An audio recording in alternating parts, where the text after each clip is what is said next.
They say time heals all wounds, but no one ever tells you how to handle it when someone tries to cover them up with a designer smile and a new wedding ring. Hi, I'm Giselle, and this is how my family drama unraveled. At 26, I should be living my best life. I've got a sweet gig as a software engineer at a hot tech startup, my own apartment, and well, that's where it gets tricky. See, 10 years ago, my mom and I were in a car accident. I walked away with scars, both physical and emotional. Mom didn't walk away at all. The memories of that day cling to me like shadows.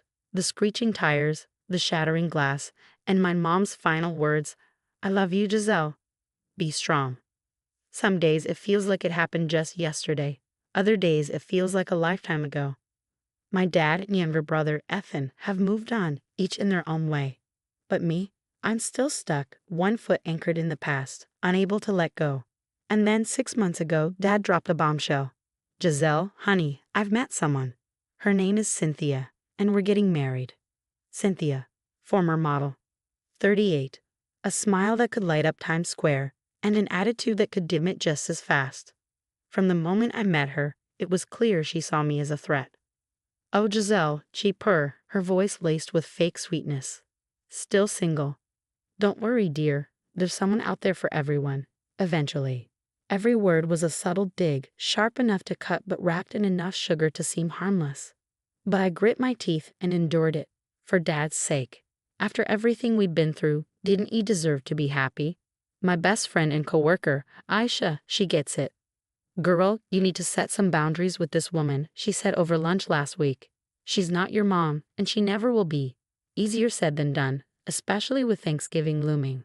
As I pull up to Dad's house, my stomach tightens into a knot. The house looks different now. Mom's warm, welcoming decorations have been replaced with Cynthia's sleek, modern taste. It feels like I'm walking into a stranger's home. I take a deep breath, bracing myself for what's to come. "You can do this, Giselle," I mutter under my breath. "It's just one day." But as I ring the doorbell, memories of past Thanksgivings flood back. The smell of Mom's famous apple pie, her laughter blending with the sound of the Macy's parade on TV. Now it's the scent of some fancy catered meal and a clicking of Cynthia's designer heels. The door swings open, and there she is, Cynthia in all her perfectly coiffed glory. "Giselle, darling," she beams, her smile too perfect to be real. "So glad you could make it. Come in, come in." I force a smile, stepping inside. The weight of the past presses down on me, while the uncertainty of the future lingers like a storm cloud on the horizon. Little do I know, this Thanksgiving is about to make all those past family dinners look like a walk in the park. But hey, that's family, right? Sometimes the ties that bind can also strangle. The dinner starts like a powder keg just waiting for a spark. The tension in the air is thick enough to slice through, and Cynthia's smile is as plastic as the decorative turkeys on the table. "Giselle, dear, would you like some wine?" Cynthia asks, her voice saccharine as ever. "Sure, thanks." I nod stiffly, watching as she pours. I can't help but notice the changes around me. Mom's beloved china is nowhere to be found, replaced by sleek, modern plates that scream Cynthia. Dad clears his throat awkwardly. "So, Ethan, how's school going?" Grateful for the distraction, Ethan jumps into a story about his latest project. But Cynthia, of course, isn't interested. "That's nice, sweetie," she interrupts, "but let's talk about something more interesting." Cynthia's voice dripped with fox enthusiasm as she set her wine glass down and fixed her gaze on me. "Giselle, any men in your life?" I nearly choked on my wine. "I'm focusing on my career right now," I manage, hoping to steer the conversation elsewhere. Cynthia's eyes gleamed with amusement as she teased, "Oh honey, you don't want to wait too long." "Tick-tock." She gestured dramatically with her hand as if she had just dropped some life-changing wisdom. Dad shifted uncomfortably beside her. "Cynthia, maybe we should." "Oh, Robert," she cut him off with a laugh, patting his hand condescendingly. "I'm just looking out for her. That's what mothers do, right?" The word mothers hit me like a slap.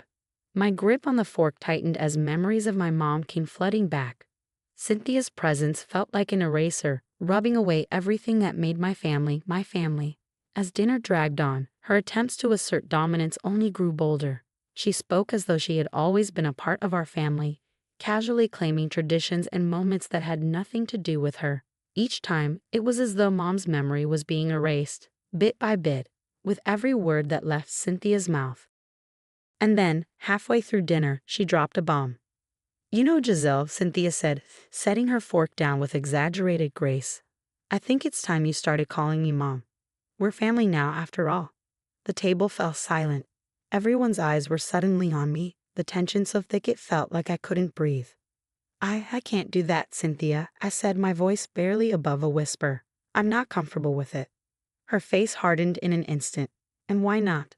I'm married to your father. I'm the woman of this house now. Because you're not my mother."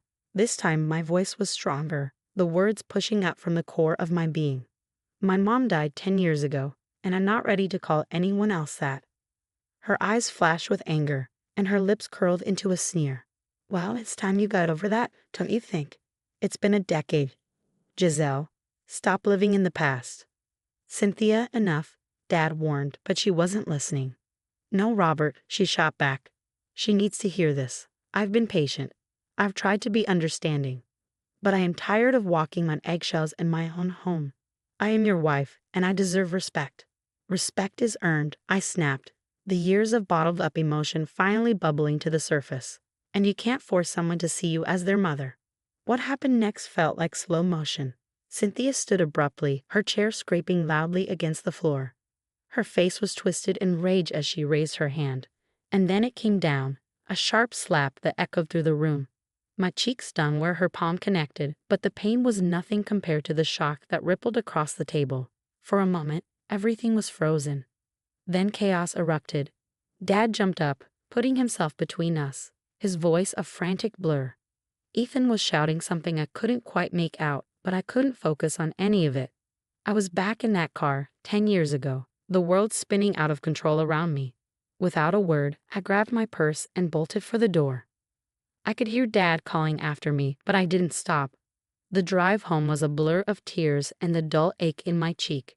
When I finally made it back to my apartment, I sat in front of the mirror, staring at the red mark on my face. It wasn't just about the slap. It was about everything that had led to this moment, about how Cynthia was threatening to tear apart what little remained of our family, and about how I could no longer stand by and let it happen. Something had to change. I picked up my phone and dialed Dad's number.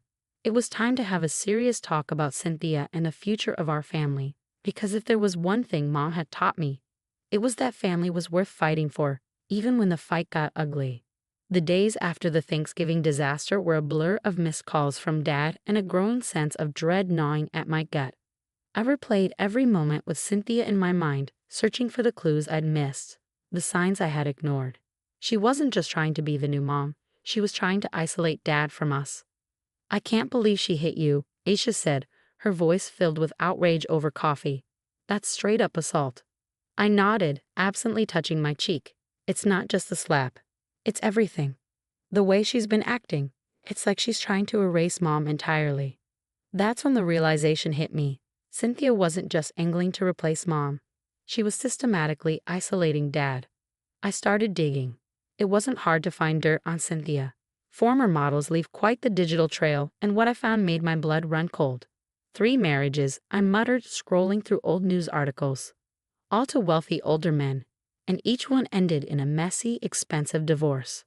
But it was an anonymous comment on an old gossip blog that really made my skin crawl. "Watch out for Cynthia. She'll bleed you dry and make you think it was your idea." I called Ethan, desperate to hear a familiar voice. "Hey, how's Dad doing?" Ethan sighed heavily. "I don't know. Cynthia's got him convinced you overreacted. She's been talking about family therapy, saying we all need to heal." My stomach churned. "Ethan, has she been trying to keep you from seeing Dad?" The pause on the other end of the line was all the confirmation I needed. "She keeps planning these couples trips," Ethan finally said, his voice weary. "And when I try to visit, she always has some reason why it's not a good time." I took a deep breath. "Ethan, we need to talk. In person, there's something you need to see." The next day, we met at a coffee shop, and I laid it all out, Cynthia's history of manipulation, her lavish spending, the emotional control. I watched Ethan's expression change from disbelief to shock as the reality set in. But Dad seems so happy, he said weakly. Does he? I countered. Or is he just afraid to rock the boat? As we pieced everything together, a clearer picture emerged. Cynthia's insecurity. Her need to be the center of attention. Her fear of aging and losing the lifestyle she clung to. She didn't see us as family. She saw us as a threat. So, what do we do now? Ethan asked, his voice low. I squared my shoulders, determination surging through me. We talk to Dad. We show him what we found. And we make him see what's really going on. Doubt crept in, gnawing at the edges of my resolve. Would Dad even believe us? Or had Cynthia's manipulation dug in too deep? He has to see it, Ethan said, echoing my thoughts. Once we lay it all out, he'll understand. I nodded, trying to convince myself as much as him. Right, we'll make him see. As we left the coffee shop, I felt a strange mix of determination and dread. This conversation wasn't going to be easy, but for the sake of our family, for Mom's memory, it had to be done. Over the next few days, I prepared meticulously, gathering evidence and bracing myself for the confrontation ahead. When I picked up the phone to arrange the meeting with Dad, I couldn't shake the feeling that this would change everything, for better or for worse. The truth about Cynthia was about to come out, and our family would never be the same. I set the meeting at our old favorite diner, a neutral spot far from Cynthia's influence. When Dad and Ethan slid into the booth, the tension between us was palpable. Thanks for coming, I began, my heart pounding.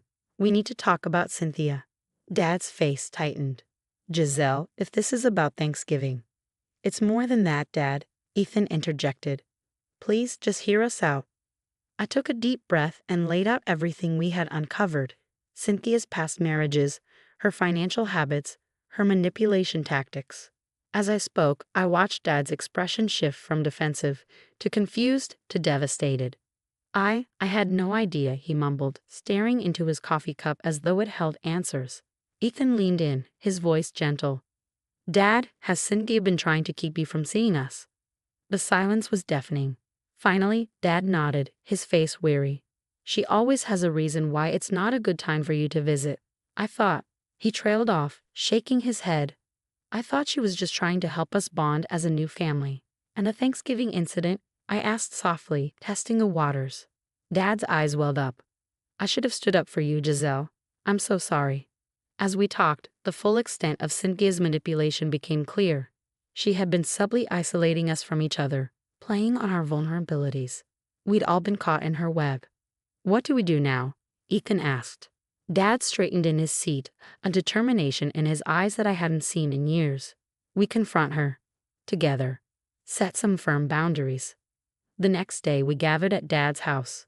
The moment Cynthia saw the three of us united, her saccharine smile faltered. What's going on?